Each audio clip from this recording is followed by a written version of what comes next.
Hello food lovers, welcome back to cooking diaries by చిన్ని. ఈరోజు మనం సూపర్ టేస్టీ అండ్ జ్యూసీగా ఉండే చికెన్ దమ్ బిర్యానీ ప్రిపేర్ చేద్దాం. స్టెప్ బై స్టెప్ ఈజీగా చెప్తాను, సో వీడియో స్కిప్ చేయకుండా చివరి వరకు చూడండి.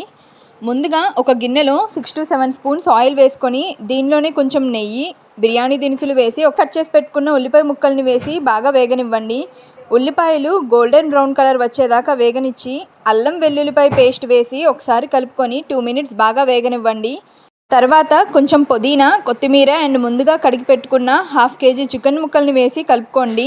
ముందుగా చేసి పెట్టుకున్న టొమాటో ప్యూరీ వేసి కలుపుకొని 3 స్పూన్స్ కారం, 2 స్పూన్స్ ఉప్పు వేసి పక్కన పెట్టేసుకోండి. ఇక్కడతో మ్యారినేషన్ ప్రాసెస్ అనేది కంప్లీట్ అయిపోయింది.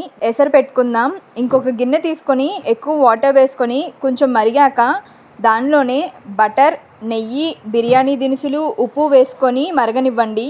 తర్వాత ముందుగా కడిగి పెట్టుకున్న రైస్, నేను 1.5 kg రైస్కి 3 liters వాటర్ వేసుకున్నాను. నెక్స్ట్ మ్యారినేట్ చేసి పక్కన పెట్టుకున్న చికెన్లో 1/2 liter కర్డ్ వేసుకొని తర్వాత వీడియోలో చూపిస్తున్నట్టుగా ఎసరు మరిగాక రైస్ని లేయర్స్గా వేసి దాని మీద గీ, పుదీనా అండ్ ఫ్రైడ్ ఆనియన్స్ వేసుకొని క్లోజ్ చేసేయండి.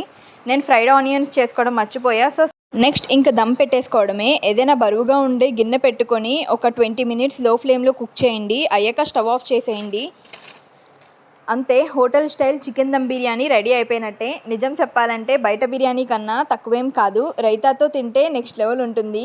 వీడియో నచ్చితే లైక్ చేసి ఇలాంటి టేస్టీ హోమ్ మేడ్ రెసిపీస్ కోసం సబ్స్క్రైబ్ చేయడం మర్చిపోకండి. Thank you for watching.